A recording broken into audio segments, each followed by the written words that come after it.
Bom dia, bom dia, bom dia. Deus é sempre bom, sempre bom. A Ele a honra, a Ele a glória, a Ele o louvor, a Ele a nossa adoração, a nossa vida, o nosso tempo.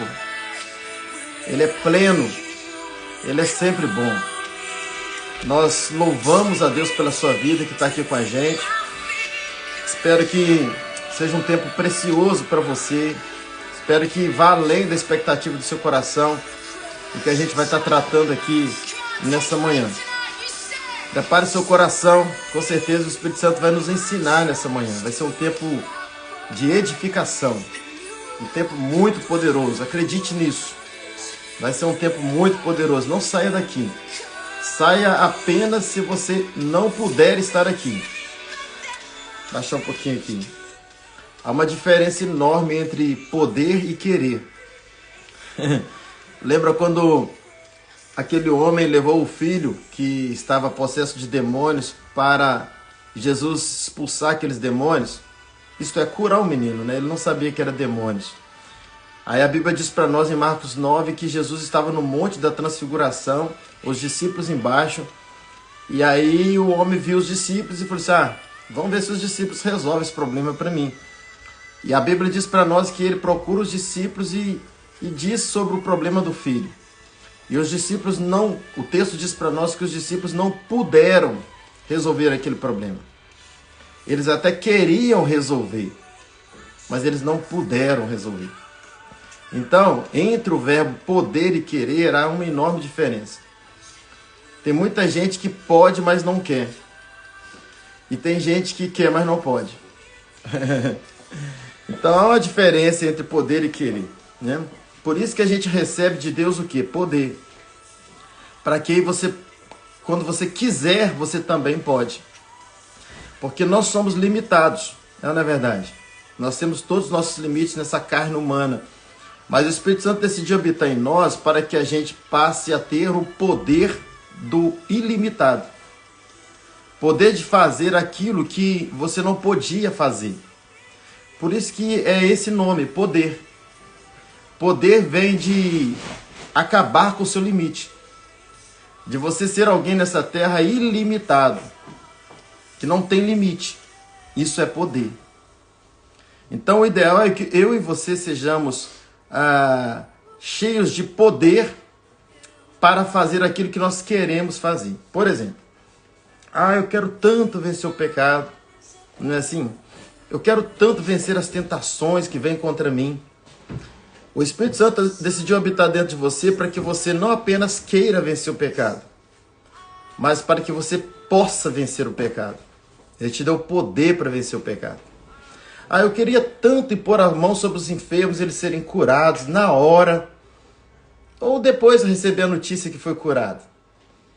Então você tem esse poder. Então você quer e você pode. Porque o Espírito Santo que habita em nós, ele tornou possível todas as coisas. Por isso que Jesus diz assim, Marcos, nesse mesmo contexto desse homem, Jesus diz assim para ele em Marcos 9, 23, tudo é possível àquele que crê.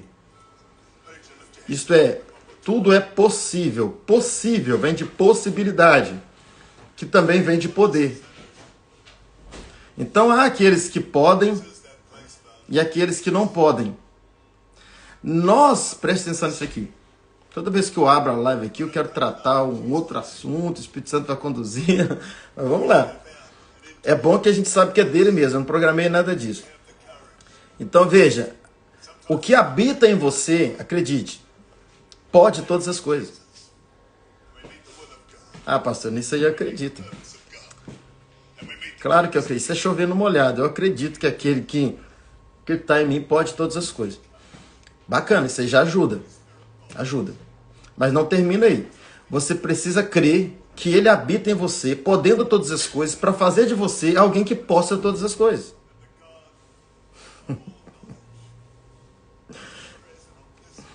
Ele não quer que você faça, ele quer fazer através de você. Então, o Espírito que habita em você e habita em mim é poder. Lembra de Atos capítulo 1, versículo 8. Mas recebereis poder ao descer sobre vós o Espírito Santo. Lá em Lucas 10, 19, Jesus ele diz assim, eis que vos dei poder. E lá fala mais. E autoridade para pisar serpentes, escorpiões e todas as forças do inimigo. E nada vos fará dano algum. Então a gente sabe que Deus é poder. Que Ele é o Todo-Poderoso. O que às vezes a gente ainda não consegue ter a revelação, isto é, uma comunicação no Espírito, porque a revelação é a comunicação no Espírito. A informação é a comunicação na sua alma, no seu intelecto, na sua inteligência, na sua mente. Mas Obrigado, Eliane. Obrigado pelo texto anotado aí. Gente, anota esses textos, depois vocês lêem com calma. Então, a comunicação, para nós cristãos, ela precisa alcançar o nosso espírito, que é o lugar de revelação. Então, a revelação é a seguinte, é que Deus, Ele habita em nós. Amém? Você tem essa revelação que Deus habita em você? E que Ele é poder. Deus é poder. Agora, se Ele é poder e habita em nós, por que Ele habita em nós?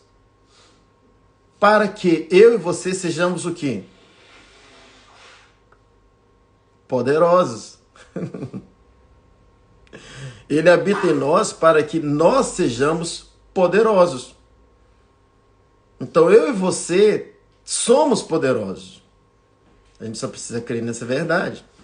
A gente só precisa ter essa informação no nosso espírito, como revelação.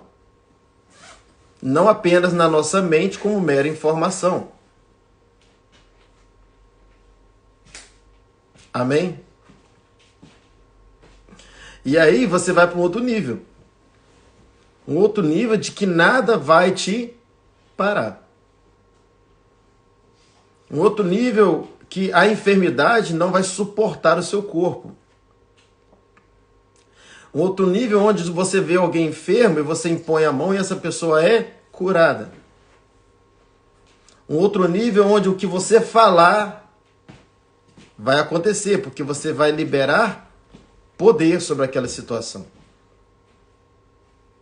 Então éramos limitados, impotentes, fracos, fragilizados e todos esses advérbios quando nós não tínhamos Cristo. Depois que nós recebemos Cristo na nossa vida, nós nos tornamos poderosos, governos, reis, autoridade, domínio sobre todas as coisas. Não sobre pessoas, mas sobre coisas, sobre um sistema, sobre Satanás e seus demônios, a favor das pessoas. Inclusive a favor de nós mesmos. A gente só precisa crer nessa verdade. Que o Espírito não veio dormir dentro da gente. Tem gente que tem o Espírito Santo, mas o Espírito Santo está dormindo dentro dela. Ela não usa ele. No bom sentido da palavra. O Espírito Santo veio para dentro da gente para trabalhar através da gente, para manifestar Cristo através da gente, para Jesus continuar na terra, porém através de nós.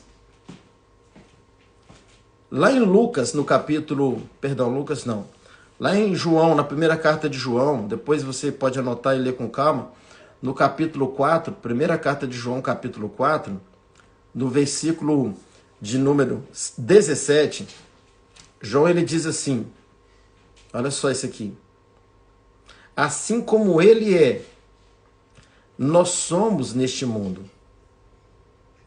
Olha só, assim como ele é, nós somos neste mundo. Por que assim, como ele é, nós somos? Porque ele está em nós. Ele quer se manifestar em nós. Obrigado, Eliane. Ele quer usar o poder dele em nós. Então, nós podemos fazer as mesmas obras que Cristo fez quando nós temos o entendimento que o Cristo, ou melhor, deixa eu mudar aqui. Quando nós temos o entendimento que o Espírito que habitava em Jesus é o mesmo Espírito que habita em nós. Ah, mas ele era Jesus. Sim, ele era Jesus. Mas assim como ele é, nós somos. Então o Espírito que desceu sobre Jesus em forma corpórea de uma pomba, lembra ali quando João Batista estava batizando ele no Rio Jordão? Esse Espírito é o mesmo Espírito que desceu em nós, que hoje mora dentro de nós. Muito bom, Eliane, é isso aí. Nós não usamos o Espírito Santo e não deixamos o Espírito Santo nos usar. E deixamos, né? Devemos deixar. O Espírito Santo é que nos usa. Então ele quer abraçar com seus braços, ele quer andar com suas pernas. Ele quer ir a lugares que ele não pode ir como espírito. Mas ele pode ir como gente, através da gente. Por que o Verbo fez carne e habitou entre nós? Para manifestar o poder do céu na terra. Só que Jesus não está mais em verbo. Ele não está mais em carne. Então ele decidiu fazer o quê? Ele decidiu habitar dentro de nós, para continuar na terra. Porém agora, através de nós. Fluindo através de nós. Manifestando através de nós. Então ele veio para dentro da gente, não é para ficar dentro da gente. Pelo contrário, ele veio para dentro da gente para manifestar do lado de fora. Então uma pessoa cheia do Espírito Santo não é uma pessoa que coloca Deus para dentro. Para você colocar Deus para dentro, você não precisa ser cheio de Espírito Santo. Você precisa ser apenas alguém que creu em Jesus e recebeu Jesus. Então você recebeu o Espírito Santo. Então como é que você demonstra ser uma pessoa cheia de Espírito Santo? Como? Não é quando você coloca Deus para dentro, mas é quando você coloca Deus para fora. Aí quando você coloca Deus para fora, mediante os sinais, mediante até a sua própria vida, o seu testemunho, as pessoas aí que elas vão ver. Porque ninguém vê dentro de você, mas vê quando manifesta. E aí as pessoas vão dizer que aquela pessoa é cheia de Espírito Santo. Imagina um balde numa altura que é a sua altura a 10 metros de você.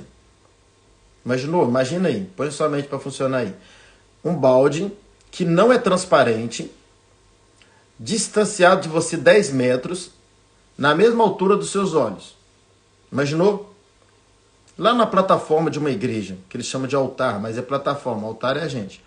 Mas lá na frente tem um balde não transparente, da mesma altura dos seus olhos. Aí você está olhando lá, ok? E aí alguém vai jogando a água nele. Mas você não vê a medida de água que tem ali dentro. Agora, quando a água começar a transbordar, a sair de dentro para fora, aí você pode dizer o quê? Aquele balde está cheio. Então assim é a nossa vida. Nós somos esse vaso, esse balde. E como é que a gente demonstra? Não é que a gente tenha que fazer isso, mas é só para entendimento. Como é que a gente demonstra uma vida cheia do Espírito Santo? É quando as pessoas olham para nós e vê que nós estamos dando daquilo que nós temos. Nós estamos exteriorizando o que está dentro. Porque o que está dentro, nós não somos transparentes. Então o que está dentro as pessoas não estão vendo. Mas quando a gente começa a manifestar o que está dentro, as pessoas podem falar. Aquela pessoa tem uma vida cheia do Espírito Santo. Então, ao contrário de que muitos pensam, uma vida cheia de Espírito Santo não é quando você vai para a vigília a noite inteira, cai no chão, é arrebatado. Isso tudo é muito bom, talvez, para alguém que gosta desse estilo. Não é muito meu, tá? Mas não sou nada contra quem goste. Mas não é isso que mostra que você tem uma vida cheia de Espírito Santo. Você pode estar vivendo ali uma emoção, de um momento. Agora, uma vida cheia de Espírito Santo é demonstrada quando você manifesta o Espírito. Quando você manifesta os atributos do Espírito, o poder do Espírito. Essa manifestação do Espírito é que mostra para as pessoas que a sua vida é cheia do Espírito. Então é para isso que Deus decidiu habitar dentro de nós. Para que a gente manifeste do lado de fora o Deus que está dentro. Para que a gente exponha para as pessoas o poder que há dentro de nós, não apenas para dizer que estamos com o poder dentro, mas para que esse poder resolva o problema das pessoas. Minimize dores, opere curas, milagres, ganhe vidas para Cristo através de uma palavra de revelação, de um evangelismo revelado que alcança o espírito dessa pessoa. Amém, gente? Amém? Ah, Deus, sempre tem essa preliminar aqui, né? Mas não é isso. Nós vamos começar hoje uma série, irmãos. Uma série. E nós viemos de uma série de seis cafés, que foi sobre salvação e reino, eis a grande diferença. E agora nós vamos falar sobre a carta aos Gálatas. Eu amo essa carta. Tem muita revelação nessa carta. Não perca por nada essa série. Eu não sei quantos dias a gente vai ficar falando sobre Gálatas aqui, mas nós vamos começar hoje. De agora para frente, nós vamos falar sobre essa carta, que essa carta compreendida, querido, vai te trazer muita luz acerca da nova aliança, acerca da graça, acerca dessa dispensação maravilhosa que eu e você tivemos o privilégio de nascer, que é a dispensação da graça. Vai te ajudar muito, muito mesmo a entender a nova aliança, entender a graça, entender a obra da cruz. Vai te ajudar muito a entender por que Paulo foi chamado. Se ele já chamou 12, por que ele não chamou 13 então lá atrás? Por que ele chama 12, depois ele chama só Paulo? Vamos entender isso aqui. Vai ser muito bacana essa série. Ô, Roberto, que alegria te ver aqui, moçambicano abençoado. Gente, um bom dia para todo mundo aí, tá? Eu não falei nome de ninguém aqui hoje, porque entrei um pouquinho atrasado. Mas vamos em frente, nós vamos falar sobre essa carta que, se você entender o pano de fundo dessa carta, que eu vou estar ensinando aqui, vai te ajudar muito a entender essas dispensações, principalmente essa penúltima dispensação, que é a dispensação da lei, que nós não nascemos nela, e essa dispensação é a dispensação da graça, e por que Paulo foi chamado. Eu amo essa série, eu amo ensinar sobre esse tema chamado Carta aos Gálatas. Então, assim, não perca por nada. Assista essa série toda, que vai descortinar, acredite, vai descortinar. Se você tem dificuldade ainda para entender a graça, entender a nova aliança, assista essa série. Assista essa série que vai te ajudar muito. Bom, mas antes disso, faz o seu deverzinho de casa aí, eu vou fazer o meu, que é compartilhar essa live para que a gente possa alcançar outras pessoas aqui agora. Isso não te custa nada. Você vai estar prestando um serviço ao reino de Deus. E esse assunto, como eu disse, é um assunto que vai ajudar muita gente. Então não deixe de compartilhar aí o máximo que você puder. Eu estou marcando aqui um monte de nome que eu estou vendo aqui. Faça isso também. Bom, já pus aqui uma turma boa aqui, ó. Estou nos 30 aqui já. Aí faz aí também. E vamos que vamos. Vamos para cima. Tratar esse assunto tão poderoso e tão revelador, irmãos. Carta aos Gálatas, compreendida, descortina. Descortina. Acredite nessa verdade. Carta aos Gálatas, bem compreendida, descortina. Então, pastor, eu ainda tenho algumas dificuldades quanto à nova aliança, quanto à graça. Assista toda essa série. Vamos lá. Então, assim, a gente vai ler algumas coisas e pontuar aquilo que a gente vai achar mais interessante nessa carta. E a gente vai parando de acordo com o que eu acho que é importante você saber sobre essa carta. Eu já abri na carta e eu vou começar uma introdução aqui. Vamos lá. Se você puder pegar sua Bíblia, vai ajudar bastante a gente entender isso aqui. Primeiro, por que essa carta foi escrita? Eu sempre digo que nós precisamos fazer algumas perguntas, alguns porquês, para entender melhor o que a gente está lendo. Isso facilita a nossa vida. Facilita, acredite. Então, as perguntas que eu sempre oriento que você faça quando está lendo a Bíblia é: quem falou, para quem falou, em que tempo foi falado? Guarde isso. Quem falou, para quem falou, em que tempo foi falado? Então, essa carta é uma carta que foi falada por quem? Paulo. Tá? Deus, claro, através da vida de Paulo. Para quem? Para a Galácia, para a igreja da Galácia. Em que tempo foi falado? No tempo depois da cruz. Ok? Isso vai nos ajudar. Paulo falou para os Gálatas depois da cruz. Ok? Agora, por quê? Aí tem mais uma pergunta. Nesse caso, tá? Por que essa carta foi escrita? Por quê? Antes de responder por que essa carta foi escrita, eu vou te explicar por que Paulo foi chamado. O chamado de Paulo também ajuda a descortinar. Ajuda você a entender um pouco mais da era, do tempo, da dispensação chamada dispensação da graça.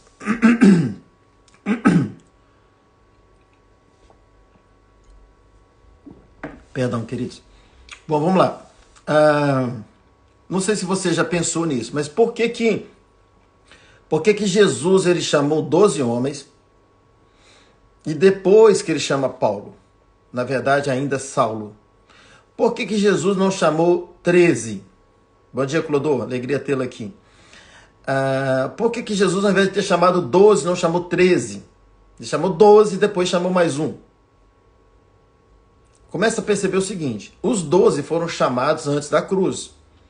E um, que é o Saulo, foi chamado depois da cruz. Tá bom?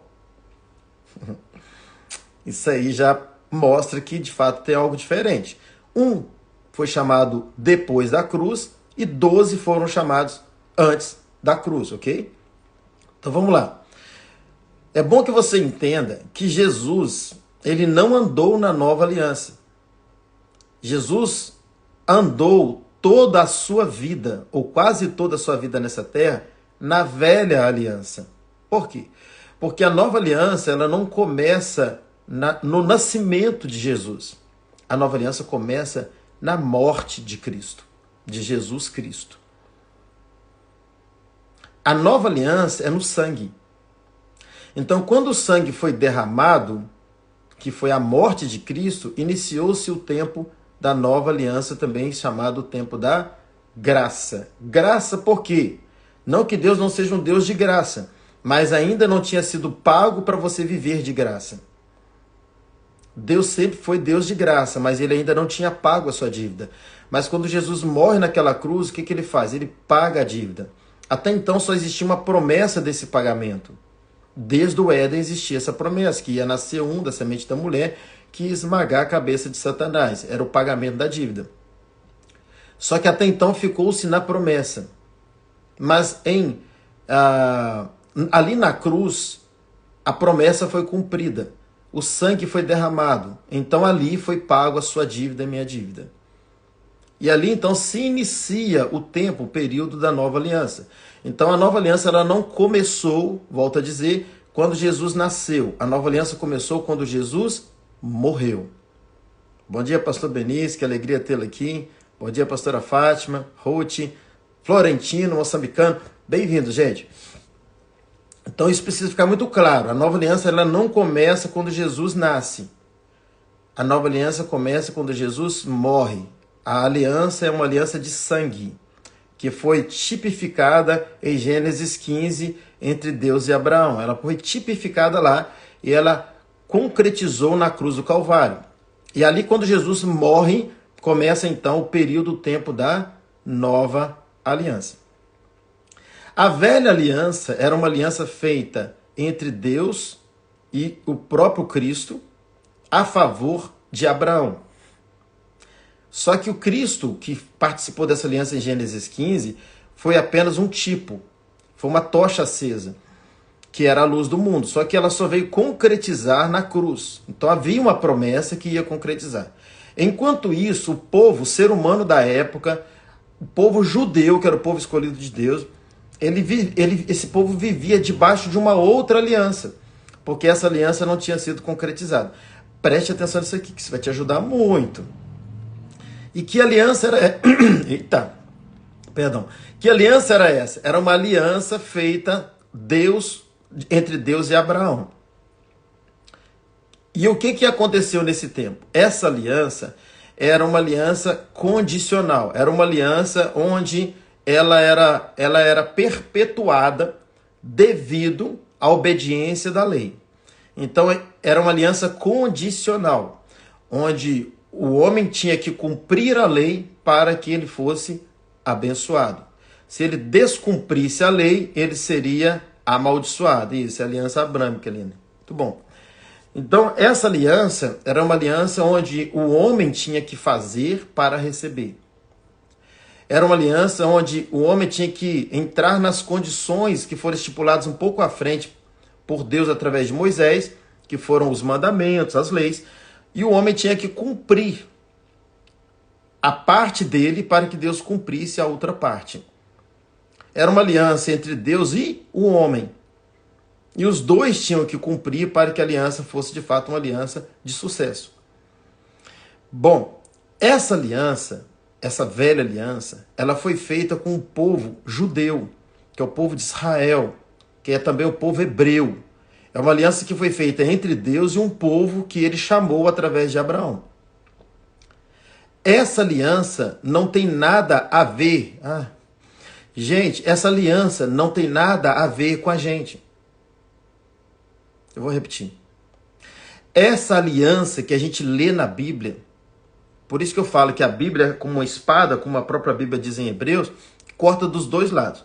Então uma faca, você usa ela para descascar uma laranja, picar uma carne, mas também muita gente usa para matar um ser humano. A Bíblia mal usada é uma tragédia. A Bíblia mal entendida é uma tragédia. E está na Bíblia. Porém, muita gente lê a velha aliança e quer aplicar a velha aliança na própria vida. Aplicar costumes judeus, aplicar a lei, aplicar o que está escrito na Bíblia, porém de forma errada. No povo errado que ele é. Então, melhor do que ser bíblico, pega isso aqui. Melhor do que você ser bíblico é você ser cristão. Porque nós somos do tempo de Cristo, que está na Bíblia. Porém, nós não somos do tempo da lei. Nós não somos do tempo da velha aliança. A velha aliança nunca foi para você e nunca foi para mim. Então, ser cristão é ser bíblico também. Agora, ser bíblico não é ser cristão. Porque se você decidir viver a velha aliança, você não está sendo cristão. Você não está precisando de Cristo. Porque Cristo ele se manifesta para o período da nova aliança, não da velha. Quem está entendendo? Diga amém. Então tem muita gente que bate no peito e vai ter que obedecer a Bíblia, é a palavra de Deus. Claro, não está errado. Porém, eu preciso discernir na Bíblia o que é nova aliança. Onde está a nova aliança? Os ensinamentos da nova aliança. Porque eu e você tivemos o privilégio de nascer no tempo, no período da nova aliança. Só que Jesus, eu volto a dizer, Jesus ele não começou a nova aliança no seu nascimento. Ele começou a nova aliança na sua morte. Então, quando você lê os 4 evangelhos, foi um período de Jesus nessa terra, que viveu nessa terra no tempo da velha aliança. Por quê? Porque ele tinha que cumprir a velha. Ele veio como judeu e o judeu tinha que cumprir a velha. Ele não ia dar essa responsabilidade para todo o povo judeu desde Abraão e depois ele chegava e não ia cumprir. Não, ele tinha que cumprir a lei. Ele é claro, eu vim cumprir a lei e os profetas. Tudo que os profetas profetizaram, tudo que a lei falava, ele cumpriu. Por quê? Porque ele nasceu no período da lei. Então, preste atenção nisso aqui, queridos, isso vai te ajudar muito. Então, todas as vezes que ele ensinava prestando atenção na lei. Todas as vezes que ele discipulava tomando cuidado com o que dizia a lei. Porque ele veio para cumprir a lei e os profetas. Lembra daquela mulher cananeia? Aquela mulher cananeia, ela era gentia. Isso, ela era de uma outra descendência, não da descendência dos judeus. Que eu e você somos gentios também. Nós somos de uma outra descendência. É isso que você precisa entender. E aí o que acontece? Aquela mulher foi pedir a Jesus para curar a filha dela. E Jesus disse para ela o quê? Não é bom que eu tire da mesa dos filhos e eu dou aos cachorrinhos. Por que Jesus falou isso? Porque Jesus veio para os judeus. Jesus veio para os filhos de Abraão. E todos eram judeus, era a linha judia. Então era essa a linha de Jesus. Ele veio para os seus, ele veio para os judeus. Ele estava dizendo o seguinte: eu não posso tirar da mesa dos meus filhos, filhos de Abraão, da promessa, e eu dar para você que é gentio. Porque na época de Jesus em vida, o evangelho não era para nós. Perdão. O evangelho não era para nós, o evangelho era para o judeu. Ele veio para os seus, que era o judeu. Então é isso que ele estava dizendo para aquela mulher. Então, naquele tempo, que era o tempo de Jesus na terra, ainda era sim o tempo da lei. Porque ele só concretiza a lei, ele cumpre a lei na cruz. E aí ele estabelece um novo tempo, que é o tempo da graça. Só que os 12 discípulos, eu preciso construir isso muito bem construído. Por isso que às vezes eu vou aprofundando um pouco mais nessa história para você entender bem direitinho, bem desenhado. Espero que você esteja captando a mensagem do Espírito Santo aqui. Então os 12 discípulos foram treinados nessa linha. Eles foram preparados vendo Jesus dizer a essa mulher que não era bom tirar do pão dos filhos e dar aos cachorrinhos. Vendo o comportamento de Jesus com os estrangeiros, que eram todos aqueles que não eram da linhagem de Abraão. Vendo Jesus cumprindo a lei. Vendo Jesus tendo um interesse maior por Jerusalém. Um interesse maior pelos filhos de Abraão. A todo instante Jesus tinha que fazer assim. Porque a promessa era para Abraão e seus descendentes. Jesus não podia fazer diferente. Ele foi até o fim focado no judeu.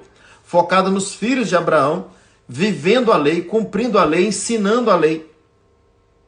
Ele dava a pitada da graça, mas ele estava sempre focado na linha onde ele tinha que cumprir, que é a lei.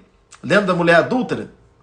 Os fariseus vieram para fazer uma pegadinha com ele e ele tinha que cumprir a lei. Ele precisou de um escape ali. Aí ele escreve na areia para mim, ele pegou, foi tomar um tempo e falou assim: faz o seguinte, quem não tem pecado atira a primeira pedra, porque ele não podia descumprir a lei. E os discípulos estavam participando disso tudo, vendo um Jesus que veio à terra por causa deles. Todos os discípulos que foram chamados eram judeus, eram descendentes de Abraão. Então eles conseguiam ver de forma muito clara que o evangelho não era um evangelho... Ô canalha, que alegria te ver aqui. Não era um evangelho presta atenção, não era um evangelho voltado para o gentio, para os estrangeiros, mas era um evangelho voltado para os filhos de Abraão.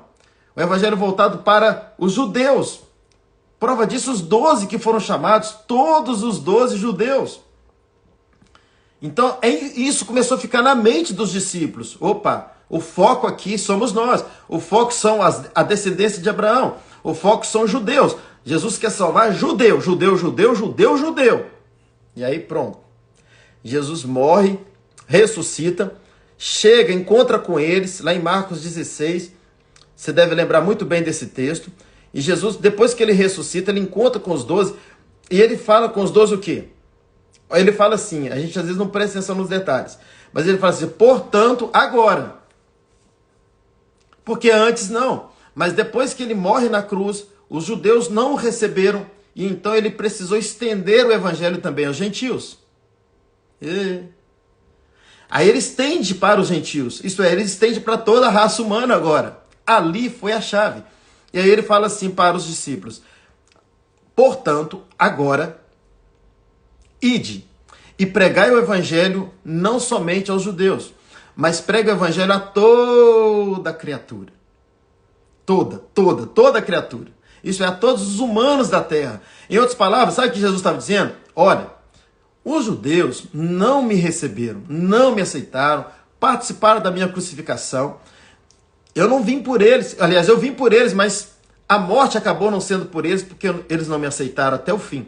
Então agora, para fazer valer a cruz, vamos fazer o seguinte, porque o sacrifício não foi fácil.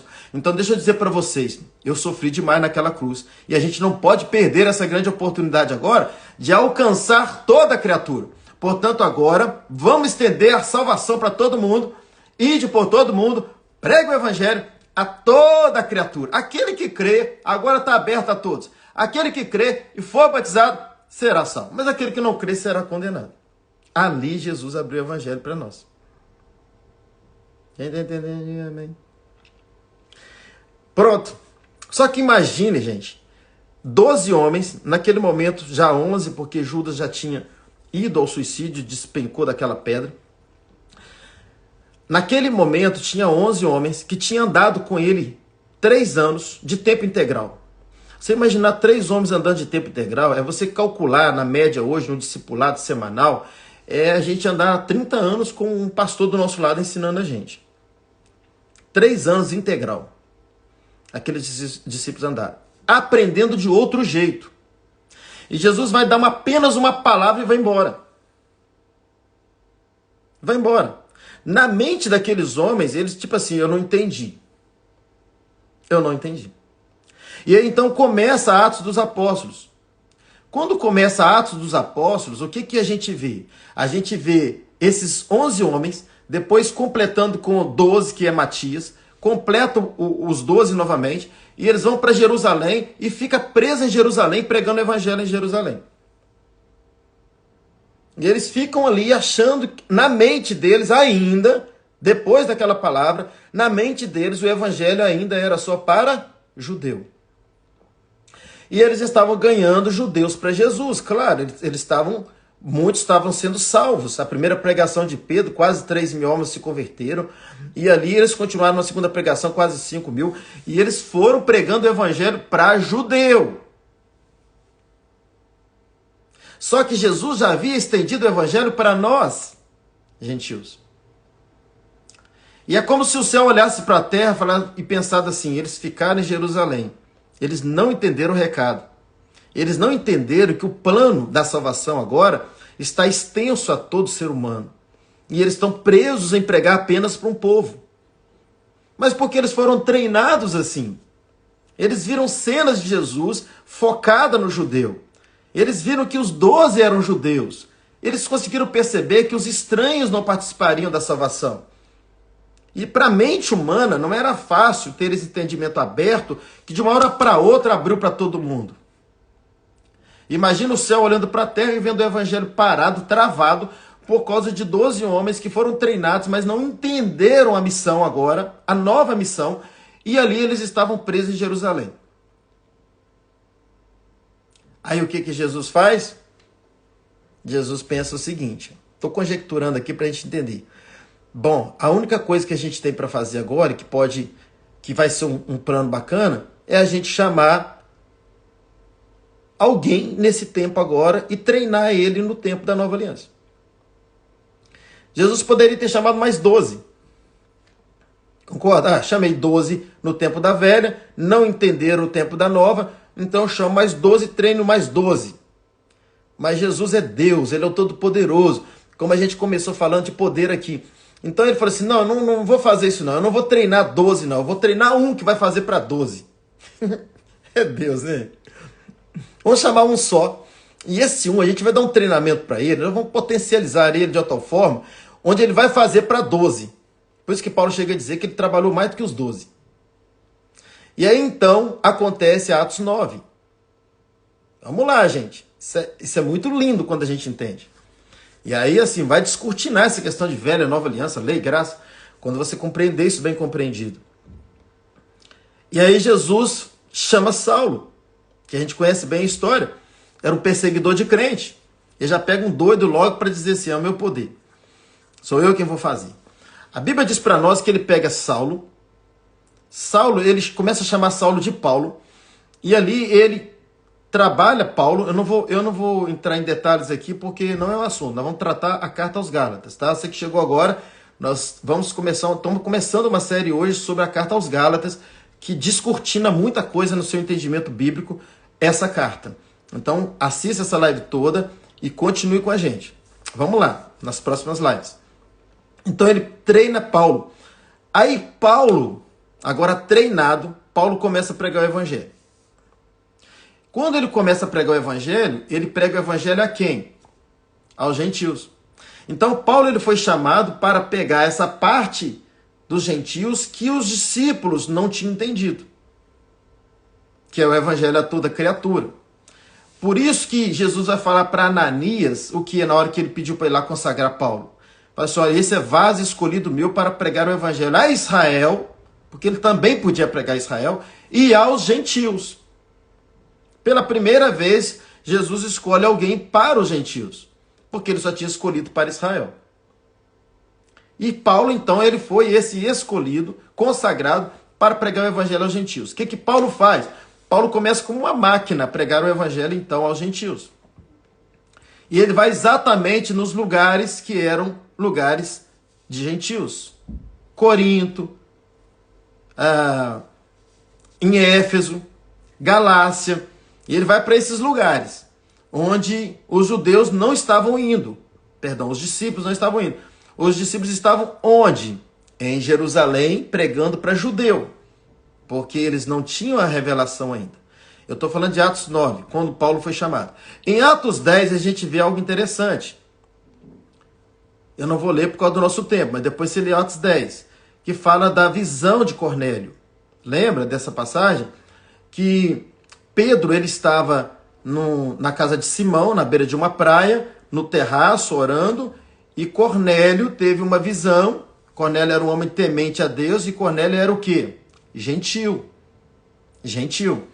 E então teve aquela experiência com Deus, e Deus fala para Cornélio mandar homens até Jope, esqueci o lugar. E até a casa onde Pedro estava, do Simão e tal, e chamar Pedro. E nesse mesmo instante, Pedro teve uma revelação. O texto diz para nós que estava descendo no lençol animais, quadrúpedes, animais que eram considerados imundos pela lei, e esses animais estavam descendo, e Pedro olhou aqueles animais, é uma visão, tá, gente? E diz a Bíblia que ele ouviu uma voz, mata e come. E o judeu não podia comer aqueles animais. E Pedro fala assim, como que eu vou comer alguma coisa que eu sei que é imunda? E ele ouve a voz dizendo, não chame de imundo aquilo que eu já purifiquei. A questão ali era comer animal? Não, a questão ali é que Jesus estava dando uma revelação para ele dos gentios que eram considerados imundos. E que ele já tinha purificado os gentios, isto é, ele já tinha estendido o evangelho também aos gentios, que não eram mais imundos, que o evangelho estava extenso a eles. E o texto diz para nós, eu estou em Gálatas aqui, mas eu vou voltar aqui, porque tem uma parte aqui que eu quero ler com vocês, para vocês entenderem aqui. Atos capítulo 10, você que tem a sua Bíblia aí, que é um estudo que a gente está fazendo, tá, gente? Perdão, gente. Vamos lá.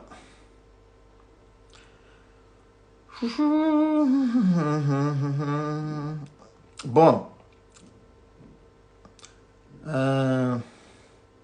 Perdão, que eu vou achar aqui. Só um minutinho aí.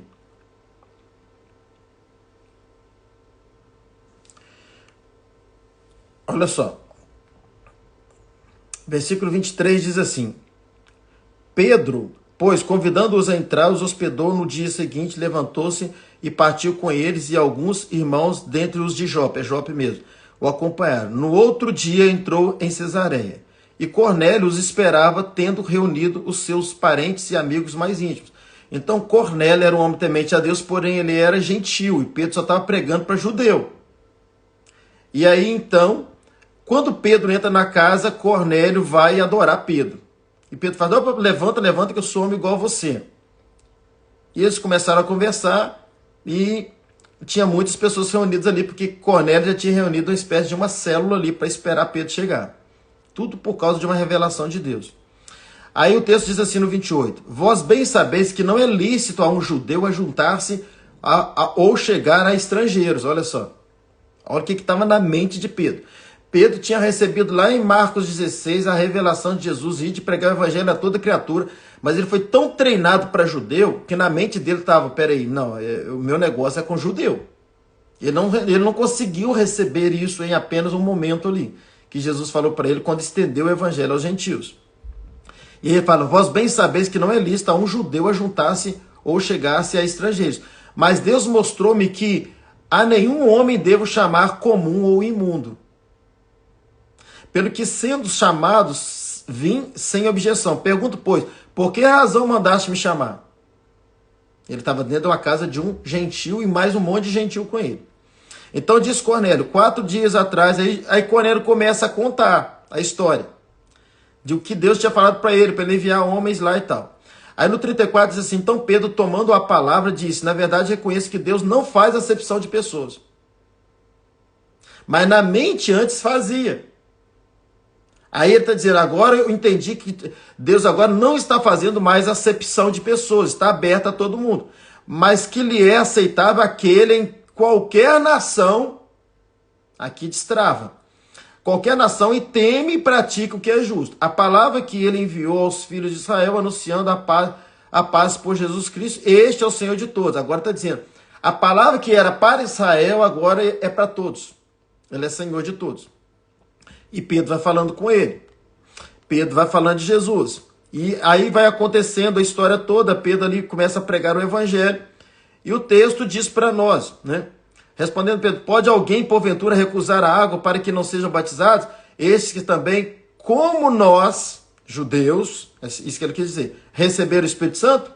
Mandou, pois, que fossem batizados em nome de Jesus. Então lhe rogaram que ficasse com eles por alguns dias. Então aqui o que acontece? Pedro vai à casa dos gentios, que era Cornélio e as pessoas que estavam na casa de Cornélio, e ali eles foram salvos. E Pedro entendeu, opa, agora eu entendi que Deus não faz acepção de pessoas. Poxa, está estendido aos gentios. Agora entendi. Atos 10. O chamado de Paulo já havia acontecido. Atos 9. E o que acontece agora, gente? Pedro faz o quê? Pedro começa igual um maluco pregar para gentio? Não. Pedro volta para Jerusalém. E volta aquela vidinha antiga de pregar para judeu. Deus já sabia disso. E por isso chamou Paulo. E aí o que acontece? Paulo, treinado para pregar aos gentios, para estender o evangelho de uma forma mais rápida, começa a pregar em vários lugares que eram lugares de gentios. E Paulo então começa a pregar o evangelho da graça, porque ele foi chamado para o evangelho da graça, da incircuncisão. E Pedro já tinha a linha da circuncisão, o evangelho da graça, porém tinha algumas questões religiosas do povo judeu, da lei. Pronto. E aí começa Pedro continuando a pregar o evangelho juntamente com os outros ali dentro de Jerusalém, e Paulo nas regiões onde eram regiões de gentio. Quando acontece o ano 70 depois de Cristo, que houve a diáspora, a dispersão dos judeus por causa de uma perseguição em Jerusalém, começa a espalhar, presta atenção isso aqui, começa a espalhar crentes para tudo que é lado. Judeus que criam em Jesus, que receberam a revelação, que se converteram ao evangelho dos apóstolos. E aí eles começam a se espalhar. E alguns destes foram para onde? Foram para os lugares onde Paulo já tinha até aberto igrejas. Foram para lugares onde os gentios já tinham não só se convertido, mas já estavam pregando o evangelho com igreja aberta. Já tinha igreja. Tinha igreja. E aí eles espalharam para lá. Imagine, então, agora alguns judeus entrando lá na Galácia. E chega lá na Galácia, começa a ver que tinha crente na Galácia. Que cria em Jesus Cristo. Gentil. E aí começou a confusão. Porque esses judeus convertidos, que vieram de Jerusalém por causa da perseguição e pararam na Galácia e viram os gálatas convertidos, tomaram o maior susto. Mas como que pode? Porque, pelo que nós aprendemos, o evangelho, Cristo morreu para nós judeus, não para vocês gentios. Como é que vocês estão crendo no mesmo Deus que nós? Quem pregou para vocês? Os discípulos estavam com a gente lá em Jerusalém, eles não saíram de lá, os apóstolos, né? Estavam lá com a gente. Quem veio aqui pregar para vocês? Até então ninguém tinha ouvido falar de Paulo. E aí, isso diz a história, tá? No livro aos Hebreus tem essa história. Não é na carta aos Hebreus, é o livro Hebreus, é um livro que conta muita história sobre a Bíblia, sobre os tempos, sobre os personagens bíblicos. Não está diretamente o que eu estou falando aqui na Bíblia. Mas isso é um fato. E aí, então, nas entrelinhas da carta aos Gálatas, dá para ver isso também. Então, eles falam para os judeus que foram para Jerusalém, fala para Gálatas, fala assim para eles: peraí, mas que evangelho é esse? É o evangelho que nós recebemos. De quem? De Paulo. Quem é Paulo? Paulo é um apóstolo de Cristo.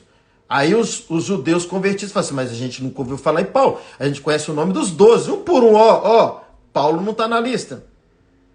Aí eles quiseram tentar tirar a prova que evangelho era aquele. Aí perguntaram assim: vocês são circuncidados? Aí eles respondem: mas o que é isso? Circuncidado? Paulo não ensinou isso pra gente. Ah, então vocês não são crente nada? Já viu gente assim? Então vocês não são crente não. Se vocês fossem crente mesmo, vocês eram circuncidados. Ah, não, aí não. Aí tá tudo bagunçado. Esse Paulo é um herege. O que ele ensinou para vocês não é o que é. Então, deixa eu explicar para vocês o evangelho certo. E começou a colocar lei no evangelho. Gente, presta atenção nisso aqui. Começaram a colocar as regras do evangelho. E começou a dizer: olha, isso vocês não podem fazer, isso vocês podem. Vocês têm que cumprir isso. Vocês têm que circuncidar. Tem. Pronto.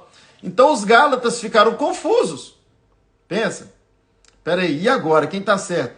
E a Bíblia diz para nós que eles começaram a circuncidar-se. Eles começaram então a entrar nessa dos judeus que foram perseguidos e que foram ao lugar onde eles estavam fugindo, que era a Galácia. E começou a persuadir, começou a confundir o que Paulo tinha ensinado, que era o evangelho puro da graça. O evangelho límpido da graça. E eles começaram a colocar lei na graça. A Eliane colocou alguma semelhança com hoje. Se você entender essa carta, você vai entender o que está acontecendo nas igrejas nos dias atuais. Por isso que é importante você assistir essa série toda. E aí, então, os Gálatas começaram a ficar confusos. Viver lei misturado com graça.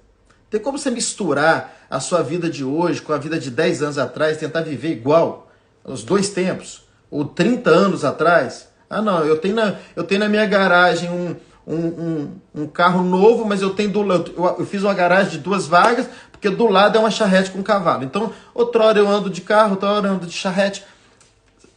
São tempos diferentes. É cultura diferente, é vida diferente, é tudo diferente. Não há como misturar tempos. E a Bíblia também ensina isso. Então, o que os Gálatas começaram a fazer é receber um evangelho de Paulo depois da cruz e misturar com o evangelho dos discípulos, apóstolos de Jerusalém, antes da cruz. E aí misturou, antes com depois. Alguma semelhança com hoje?